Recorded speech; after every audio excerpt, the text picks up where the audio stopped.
сделать семью про маньяков, которые вот такие вот, как она, стрёмные. И не обязательно, чтобы они были какими-то сверхъестественными существами, но просто какие-нибудь сумасшедшие психи. И сюжет игры строится так, что ты играешь за кучу различных жертв этой семьи, и через призму каждого ты узнаешь потихоньку историю этой семьи. И вот каждый раз это вот такие вот страшные штучки, заморочки.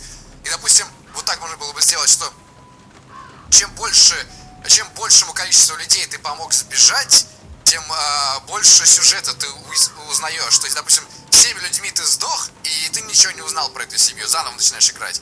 И вот у каждого человека, каждая жертва находится в какой-то новой комнате, и ты постоянно пытаешься как-то сбежать. Блин, это была бы очень крутая игра, как мне кажется. Я вдохновился прям.